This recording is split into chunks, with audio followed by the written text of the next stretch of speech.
Good afternoon, ladies and gentlemen. This is the February 3rd Planning Commission meeting at 3:30 p.m. My name is John Murphy. I'm the new chairman du jour. So please bear with me. Our name tags are missing, so if I miss a name, please bear with us. Mrs. Towns, please call the roll. Mayor Schneider. Here. Chairman Murphy. Here. Mrs. Sickinger. Here. Mrs. Kelly. Here. All members present. There is no old business to speak of. We do have two new business items. Item 1, Derek Kasim, representing the owner of 2611 Cypress Way in Norwood, known as book page and parcel number 651-004-0231-00 by the Hamilton County Auditor, noted located within R1 single family or what R1 one family residence district, is requesting a lot split of 0.05849 acres of the property from 2611 Cypress to be consolidated into 2603 Cypress Way, Norwood, Ohio, known as book page and parcel 651-004-0228-00 by the Hamilton County Auditor. My apologies, Chairman. I forgot to ask you to have the roll approved, or the agenda approved. I would like to make a motion, to have someone make a motion to approve the agenda for today. I will make the motion that we approve the agenda. Thank you, Mayor. Is there a second? Aye. Thank you, Sandra. All those in favor? Aye. Thank you. So I would ask Mr. Kasim or his representative to come forward if he would like to speak to the commission on this proposal, please. So, your name, sir? Derek Casson. Go ahead, sir. Me and my sister, we own the house next door to each other. Right now we share a driveway, and so basically I would like to take over the current driveway and then add a driveway in for her, so we don't have to, share spaces. And then if one of us decides to sell in the future, our property value will be, that much more because we're not selling with a shared driveway. There's plenty of off-street parking already. We do probably need a curb cut for the new driveway. I need to do a retaining wall, nice garden, and it'll look a lot better in the future when it's all said and done. Okay, thank you, sir. Is there anybody else would like to speak on this, or are you speaking solely by yourself on this issue right now? Yes, by myself. Okay. Any questions of Mr. Kassim? Does your sister agree with this? Yes, sir. Okay, I was hoping you'd say yes to that one. She's available if you want to speak to her by phone. Okay, thank you. So, Mr. Kassim, in looking at this site, you're going to be taking out 2 trees to add the additional, and granted they're on your property, it's not like you're taking out street trees, but I think you are going to plant more trees back? Yeah, that's no problem. The trees that are there are already dead. The one's already being cut down as we speak. Well, the weather kind of delayed them on that one, but then the other one's half dead.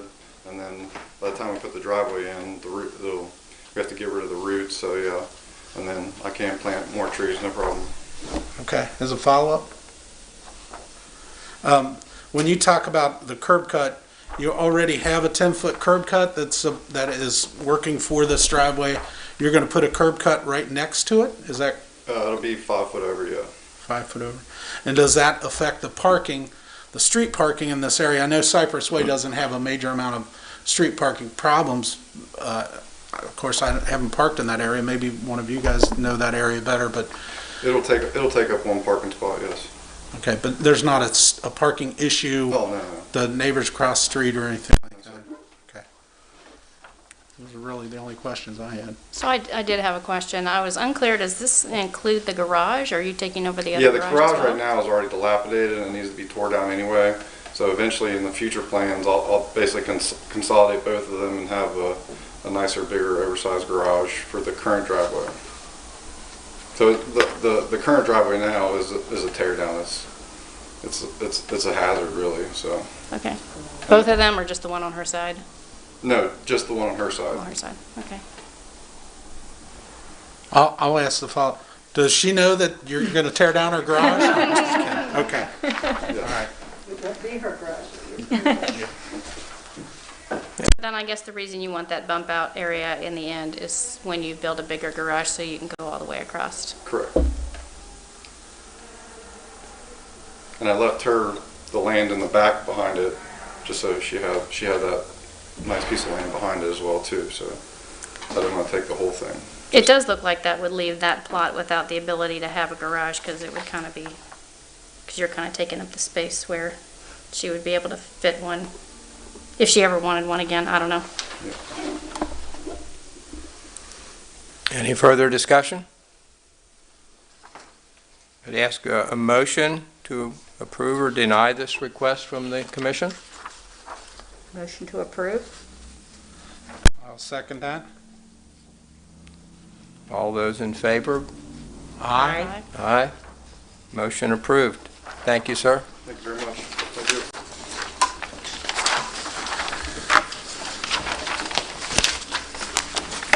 Our next item for the new business, Mary C. Miller of Norwood Together, presenting for a review conceptual drawings for the Montgomery Road redevelopment plan. Mary? Well, good evening or afternoon. How are you guys? You guys all know me. So I'm Mary C. Miller, the board president for Norwood Together, and as you know, last year we wrote earlier this year, last year, a grant with the Hamilton County Planning and Development to create a Montgomery Road redevelopment corridor plan.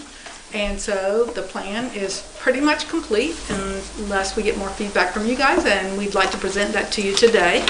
Just a little bit of background, as you know, that when the group did the community agreement in 2019, one of our biggest goals was the revitalization of Montgomery Road.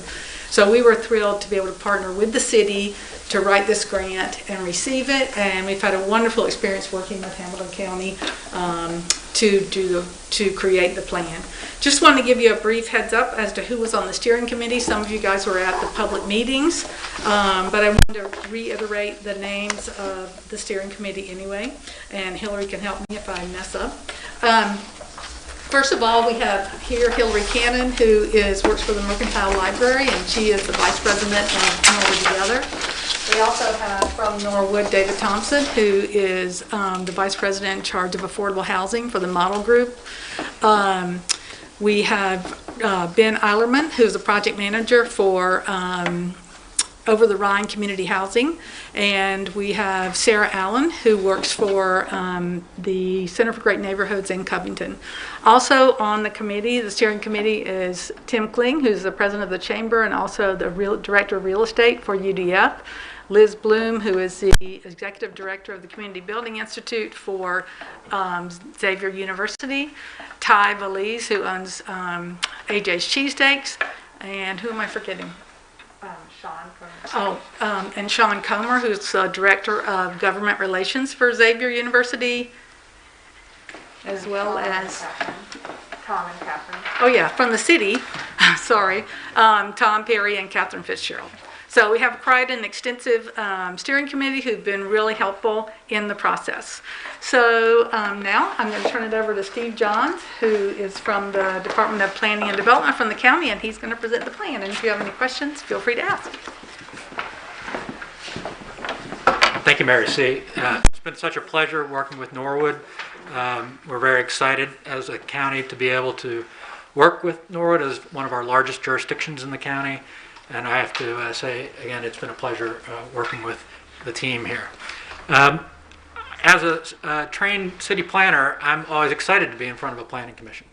I think a planning commissions often are dealing with kind of the day-to-day, as you just did with that previous case. And it's really exciting to be able to think about not just a day-to-day case, but something about the future of your community and where you want to take it. This is one small piece of where your community is wanting to go, this Montgomery Road Corridor Plan.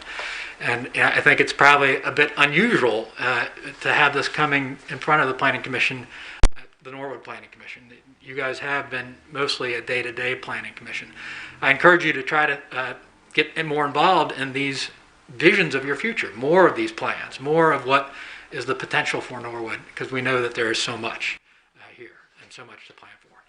So that's my little, I have to say that as a planner, right? A little bit on the process. Mary C. talked about the grant being awarded in about June. We held stakeholder interviews in July and August. About 30 people were interviewed as part of this plan. In September, the steering team reviewed initial recommendations. In October, the steering team reviewed a first final draft of the plan.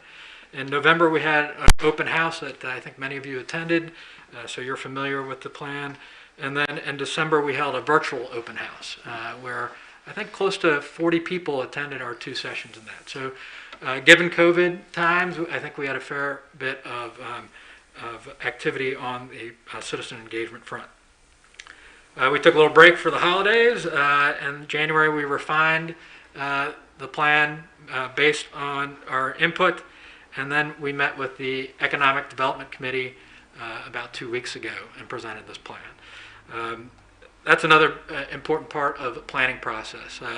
There's an old saw that plans end up on shelves and gather dust. That's why we want to run it through folks that have power to implement the plan. The Planning Commission, in those day-to-day reviews of day-to-day planning, can take this plan and as an advisory document to help inform your decisions on things that might be in this corridor. So that's a big important part of why we really wanted to show up here at the Planning Commission and to have your recommendation to council. Actually, it will come through the Economic Development Committee for recommendation for approval at the city level, because then it can inform things like a capital budget, other things where a plan doesn't sit on a shelf but does actually get implemented. Great. So I'll give you a quick overview of the plan. Again, I think many of you have seen this presentation already, so I will move through it relatively quickly, but did want it to be in for the record and anyone who's watching on Norwood TV. A summary of the plan focused on 5 areas. We wanted to look at investing in areas with existing momentum, improve the basic infrastructure of the corridor, emphasize east-west pedestrian connections. Something we call tactical urbanism is a new thing in planning, to do little small changes in the corridor to get momentum. So that's the experiment and activate piece. And then to create a strategic framework for development. I'll go into all these in just a bit more detail during this presentation. Let's see, Mr. Mouse, yes. So invest in areas with existing momentum. Wow, I hadn't been to the corridor in a bit, and the Fidelity building looks really great. It seems like they're pretty much done with a lot of their renovations there. This area right here by the Sherman intersection, from City Hall down to Victory Park, seems to be that area with a lot of momentum. I saw the Pike Cafes coming along. I hadn't seen that. And then some interior renovations are happening at Anna's, it looks like already. So lots going on in this corridor. I've got the picture of the backhoe working on Victory Park, getting rid of that pool. And hopefully those fences can come down. And I know that other improvements are planned there. So that's what we want to do, is the idea that this is about a 1.5 mile corridor. It's hard to have the entire thing be going up and running all at the same time. But we want to focus on places that have a lot of energy, focus there, and then have that energy spill over into other areas of the corridor. There are some secondary locations for future investment. They include the area down near the Wasson Way. Lots of interest in what's happening there. Near the library has a facility master plan to make that site even better. And down near the Hudson Avenue intersection, where the Fire Museum is located, and then the UDF home office location. All right, improve basic infrastructure. We know that the corridor, particularly south of Monroe, where it hadn't been widened, has not seen a lot of refurbishment in quite some time. I think this pole is emblematic of that a little bit. Here it hasn't been painted in some time. There's some ghost poles down in that part of the corridor that don't support anything anymore, so those might be able to come down. There's a little tree well, is what that's called, the little spot where a tree should go. And then you can probably, if you look close enough, see that the pavement is not in the greatest shape. So there's just a lot of things that could help out the corridor with just relatively basic items. This is along Montgomery Road, just a couple miles north of here in a different jurisdiction, and you can see all the things that they've put in. They've put in stamped sidewalks, crosswalks, so you can see pedestrians belong there. They've got nice new street name signs. You can see that in the blue there. All their trees are in good shape. Not too big, not dead or anything. All the tree wells are being used, and the buildings appear to be in good shape, and the pavement appears to be in good shape. So all those little things about having a well-maintained right-of-way.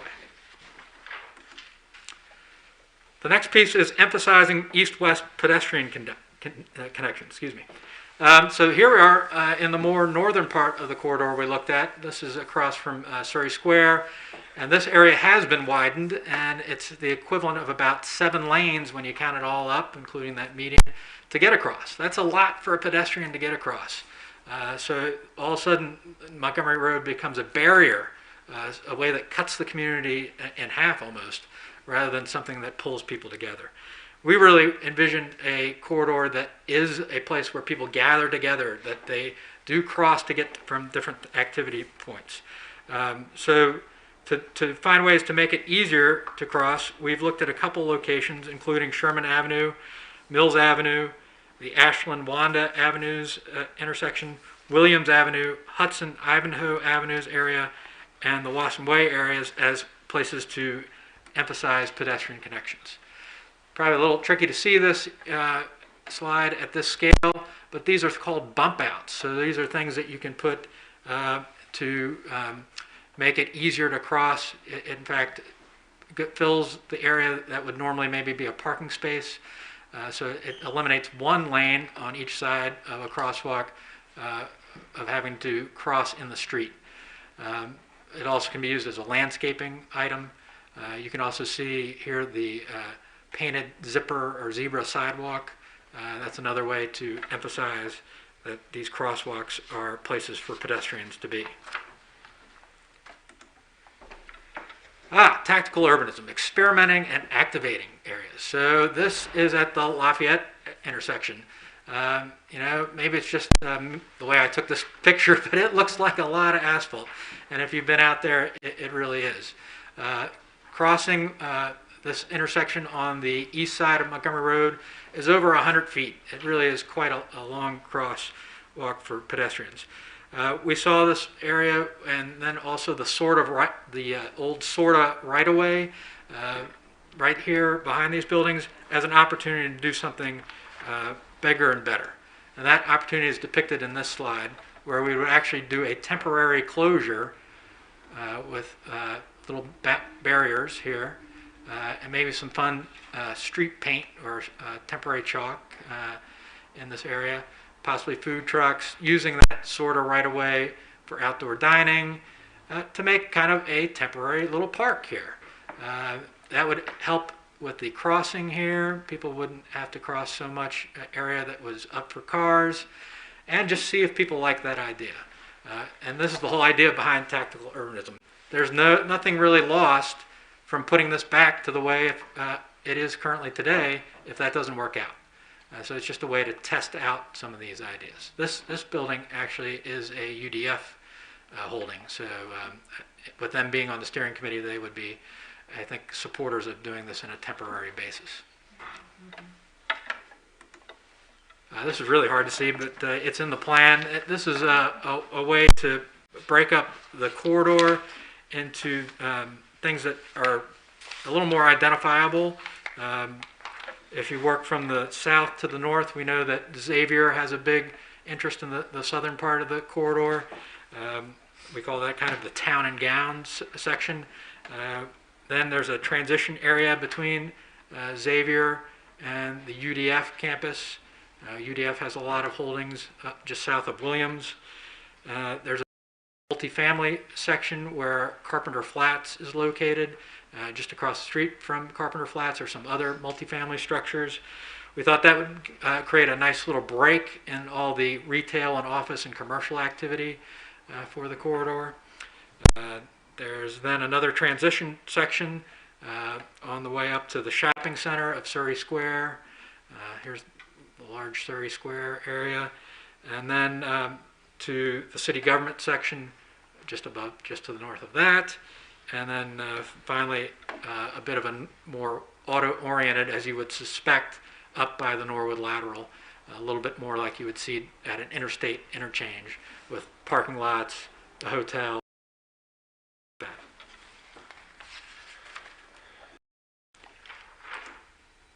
So all these details are shown in the back of the plan in an appendix which looks at the corridor in little bits and pieces. So here's at the Ivanhoe intersection, and you can see there's the idea that perhaps a light might work here, a new signal.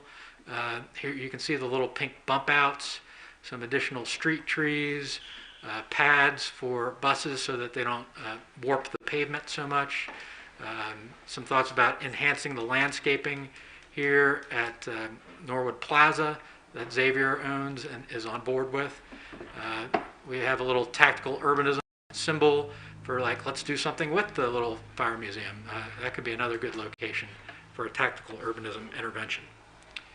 Part of the recommendations that we wanted to highlight are that there is a call to make the area south of Monroe all the way to the southern jurisdictional line just 3 lanes, so permanently 3 lanes. Right now there's during peak hour you can still drive, there's still 2 lanes in each direction peak hour. With these bump outs, that would make that impossible. There would just, the idea is to have 1 lane in each direction with a center turn lane permanently. So that's a pretty big change because I think people are used to, during rush hour, having 2 lanes in each direction, 2 lanes coming out of the city of Cincinnati heading north in the evening, and 2 lanes heading in during the morning. So I just wanted to point that out as a fairly large change. Another big change that you will see in these recommendation maps are some of the one-way streets back to 2-way. Right up here at Elm and Maple, we're suggesting that those be set back to 2-way. It's just a way to make things less confusing in the corridor.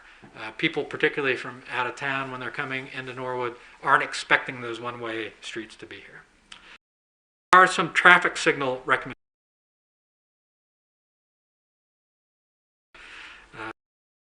At this point, and potentially one of the signals at Elm or Maple. Those 2 streets are very close together. It seems redundant to have signals at both of them. And we also talked about the Lafayette intersection and the possible addition of a signal at Ivanhoe and Hudson. I thought of particular interest to this group as a planning commission, we'd look at a little bit at some of the zoning changes. There are just a couple. Most of them are focused near Williams, where there are lots of areas that are currently, many of them single-family uses that are currently zoned general business. Our thought is it wouldn't be a bad idea to start to trim some of those areas that don't make sense as general business anymore. One thing we noted in the plan is that things like online retail are making it so that we don't need as many retail areas. And in fact, many of these corridors work a little bit better and look nicer when we don't have a whole strip of retail up and down for miles and miles, what it feels like.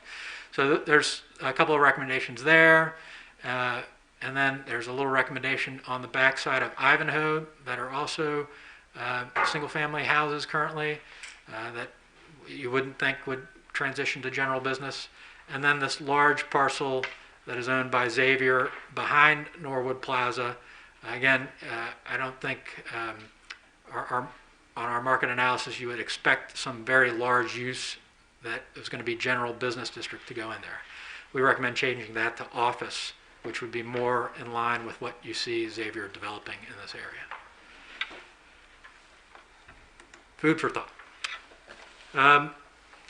The last piece I wanted to talk about was how do we get this done? Well, it's the power of partnerships. The members of the steering committee that Mary C. talked about, with Xavier and UDF being on this, are excited to be part of making these changes on their own private property. For instance, Xavier is interested in getting rid of the Norwood Plaza sign and enhancing the landscaping there. United Dairy Farmers has the old Best Auto Repair site, and we've recommended in the plan that they tear down that site because it is an eyesore in the corridor. Working with the Ohio Department of Transportation on helping to fund many of these improvements. I know they're doing some studies already on a couple of the intersections, and they could be a long-term funder for even more major improvements through the corridor. Of course, the county wants to be along for this ride. We have community development block grant funding that is helping to do things like Heritage Park, revamping that, and the public library I already mentioned, Metro Sorta, and HCDC, other partners that can help get this done. So my next step slides keeps getting smaller and smaller. I like this one. So what we're looking for is a recommendation from this planning commission for council adoption. Again, I think that will formally happen through the Economic Development Committee. And then, of course, getting it implemented. And that means getting it into other future plans and other future capital funding documents. With that, I'm happy to answer any questions you might have about this plan. Thank you, sir. Are there any questions of the Planning Commission? I do. Could you talk a little bit more about the bump outs on Montgomery Road? You're talking about how there's 2 lanes during rush hour going to, I love the bump out idea because I think it would slow people down, but what would be the impact on traffic? Yeah, so we've found that these so-called road diets, a lot of times people call them, where you're taking what might be a 4-lane road. This happened on Springfield Pike in Wyoming recently, where they went from 4 lanes to 3 lanes. What was happening is that people who want to make a left turn take up one of those lanes when there's 2 lanes going up, and then the people that are following behind them, not expecting them to make that turn, all of a sudden have to swerve over or hit their brakes really hard. So definitely a 4-lane section is something that can be pretty dangerous, and moving to a 3-lane section might slow down speeds, but not impact capacity that much. We've looked at the traffic counts, and as planners, we're comfortable that a 3-lane section will work in that area and still be able to carry the level of traffic. We do want engineers to weigh in on that, but the traffic counts are generally lower down there. We had some questions about, all right, what about Xavier games? I mean, that's when that area just gets crazy, right? Well, it gets crazy under the current conditions. That's just going to be something where you do need management, traffic management during those times of police officers helping traffic move, helping people find other ways to get in and out of those sites. Those will still be challenging times. But we don't want to design a roadway to deal with those 20 or so days a year, and then the rest of the time it's just facilitating high speeds and difficulty for pedestrian crossings. Thank you.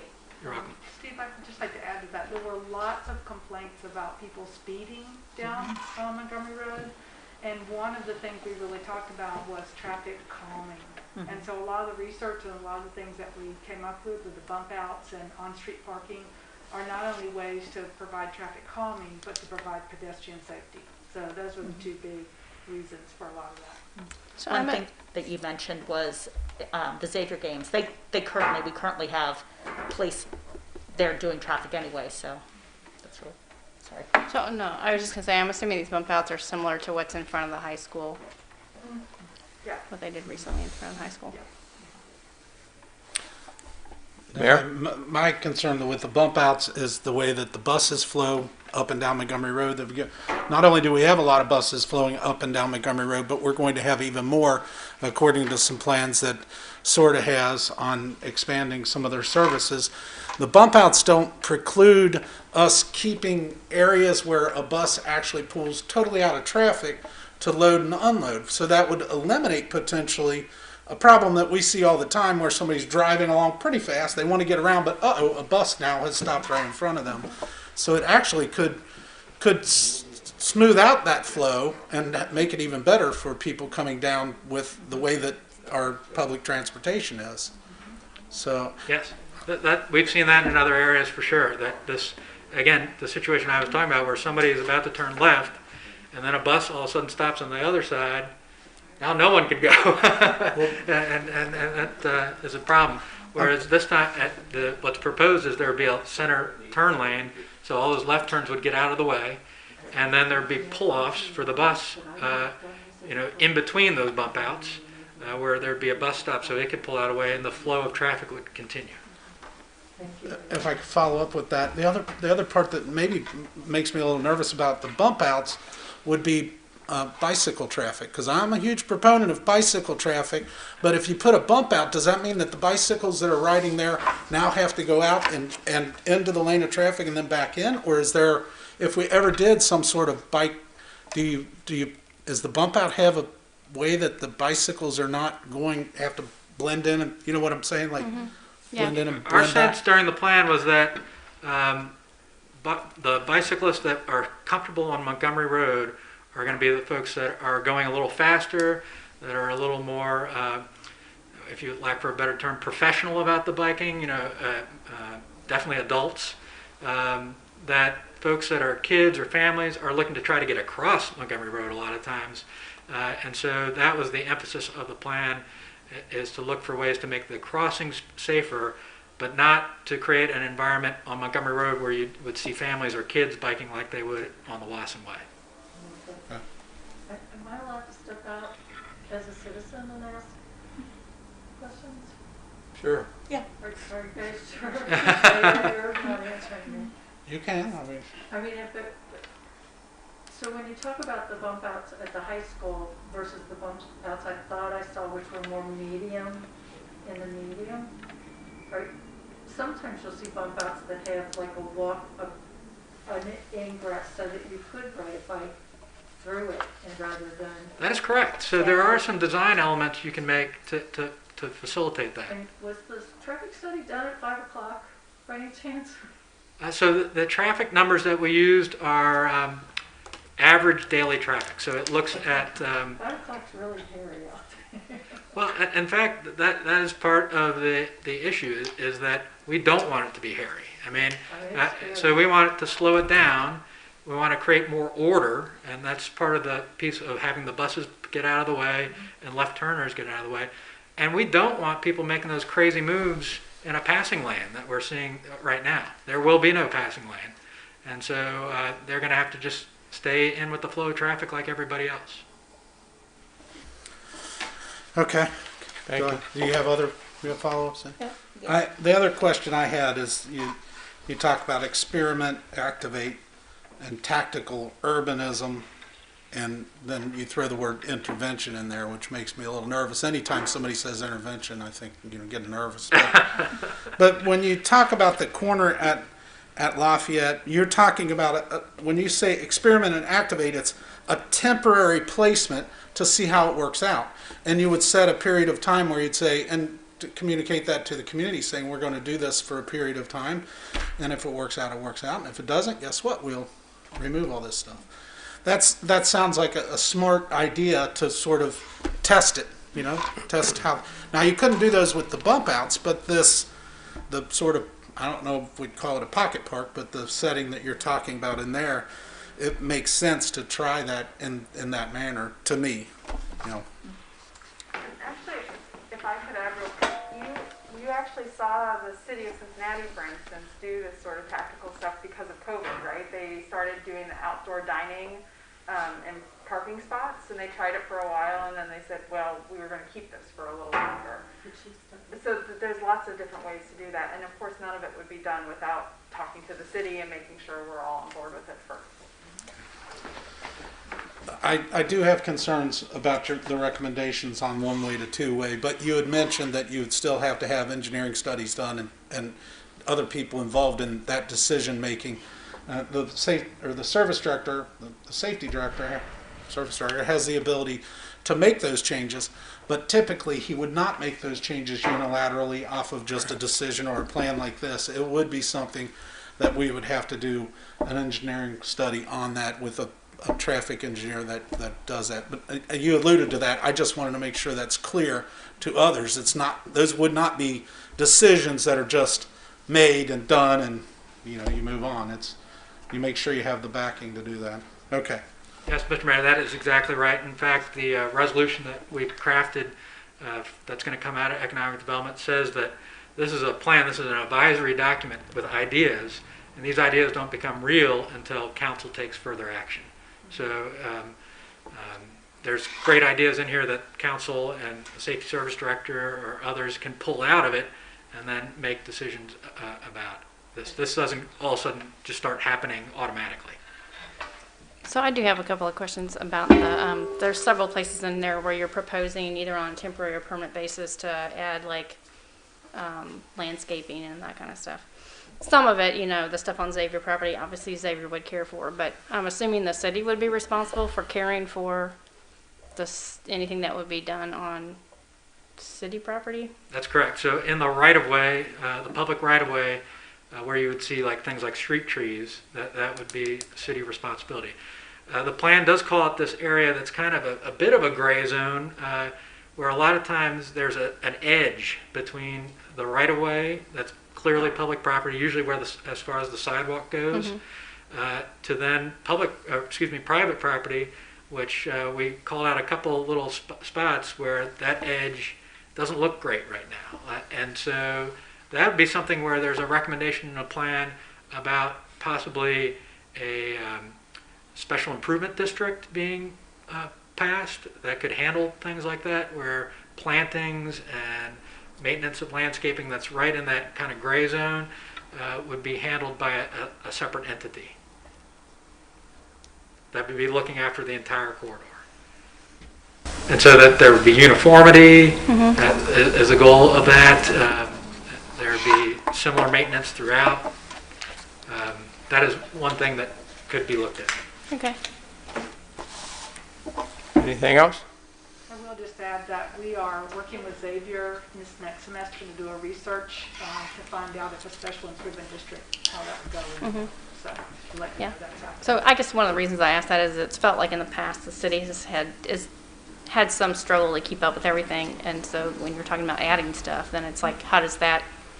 I think that that's going better these days, and I know like they've gotten rid of some properties, and whatever. But I just want to make sure that that's like something that the city is able to care for if you're adding to their burden.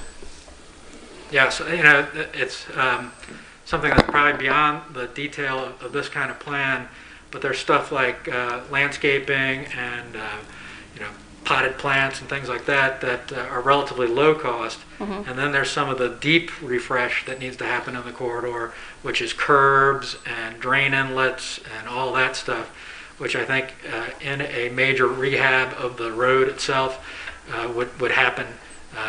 But those are large capital costs that, in fact, would probably help the situation on maintenance once all those were upgraded in a big, large project like that.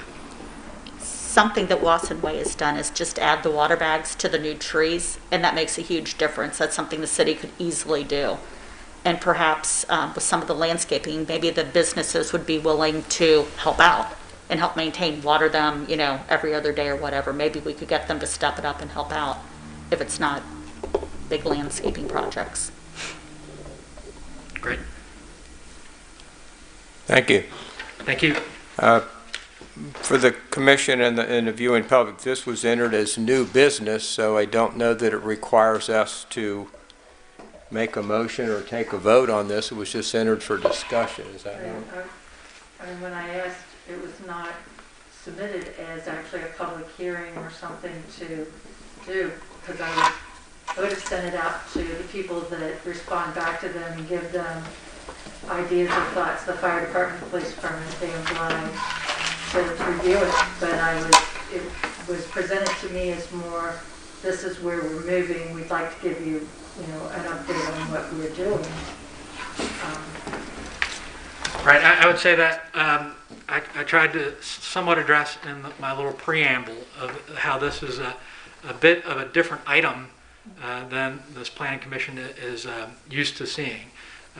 So it is a plan that I think you could endorse. I think having, if this was not listed as a public hearing, I don't know exactly how your bylaws run this particular planning commission.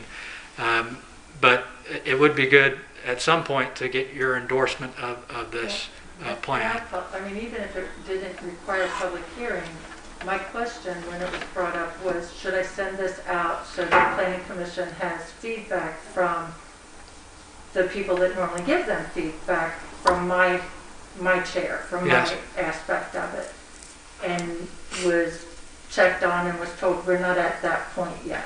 We just want to make a presentation. Yes. So Right, so getting to the newness of this, having a planning type document coming through this body is something where maybe we just give it consideration today and maybe discuss about, among yourselves about how you'd like to proceed. There's no need to force a vote today. I think it is true that agencies like the police and fire and folks are going to need some time to digest a plan of this kind of thickness and know that it's just an advisory document at this point. I think they wouldn't know really what to do with this document at this point. well, that's what was brought up to me, like the pages that are missing, that they would, am I misunderstanding what okay. That there are pages missing, that they would rather those be included before you ask opinions of other people that advise this planning commission. I don't think there's pages missing, but it's just that the detail. Tables. I thought that's the one that says, what does that say? Tables to be included, yeah, I think. Tables of recommendation, tables of recommendation, just that there were things that weren't in here that you would rather, before it was given off to other groups. But that's Go ahead, sir. I'm sorry. We are not adopting this. We're not spending the city's money. We're not committing the city to anything. What we are doing as a planning commission is accepting this plan, applauding it, saying move it forward. Ultimately, this plan is going to city council. It'll go into the economic development committee. They will look it over. Then it'll go for votes. All we're doing as a body here is saying the planning commission recognizes this plan, and quite frankly, I applaud this plan. I thank you for all the work that you've done as a planner, as a commissioner. So I would make a motion that we approve the plan and that it moves forward to council for review and consideration. And that would be my motion. We approve. I don't know if we even have to use the word approve. Endorse, possibly? We endorse the plan and move it and recommend that it get moved to council for review and consideration. I second that. All, Do you need that in Motion. writing, or do you need something more on that? You just want to endorse the plan and move it on. Remove, yep, Okay. move it on to council. call the roll, please. Second, any more discussion? Any more Who discussion? seconded? Jeannie did. Jeannie seconded? So wholeheartedly, very, yeah. Well, I quite frankly, I almost say, as a planning commission, this is the first time we've had a plan like this. I applaud it. I actually, the planning commission applauds the work that you've done, and we really do appreciate it. It's something that the city has needed for a long time. It gives us a path to go down. It gives us a way to plan capital projects. Everybody can look at it and say, this is the part I love, and they get behind it, and maybe it'll happen. And that's something that we haven't had. So I appreciate sincerely all the work that's been We have a done. motion on the floor by the mayor to endorse the plan, a second by Jeannie Setkinger. Call the roll, please. Mayor Snyder, Yes. Chairman Murphy, Yes. Mrs. Sickinger, Yes. Mrs. Kelly. Yes. All those voting yes, motion to endorse the plan is passed. Thank you. Thank you. Next item on the agenda would be the open discussion. A letter from Mr. John R. Brown addressed to Mayor Snyder, courtesy copy to Mrs. Towns, Secretary of the Norwood Planning Commission. I do not have a copy of the letter, I believe. It should be the last page of the topic. Last page. You need it, John. Wait a minute, one more page to look at. I do not have it.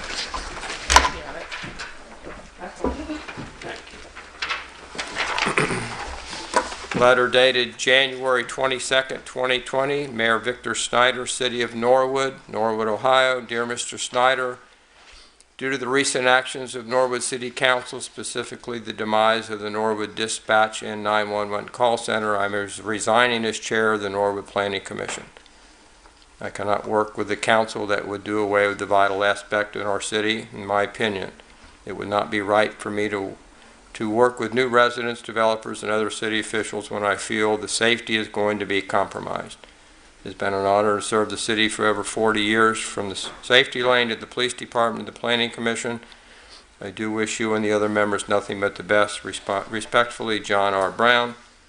Received May 25th by the January 25th, 2020 by the building department. But they're both 2021. Both of them should be 21.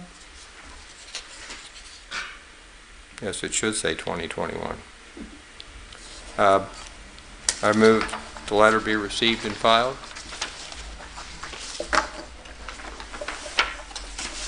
Second. Second. All members voting yes? Aye. Aye. I would like to, take this time to thank John for his time here, and he did very well in being here on the Planning Commission as well as with me on the Police Department for many years, so I do thank him for his service. At this time, we'd like to excuse the absent members, and there are none. I will entertain a motion to adjourn. All right. I'll make the motion that we All adjourn. right. Do I have a second? second it. All those in favor voting, saying aye. Aye. Aye. Motion passed. Meeting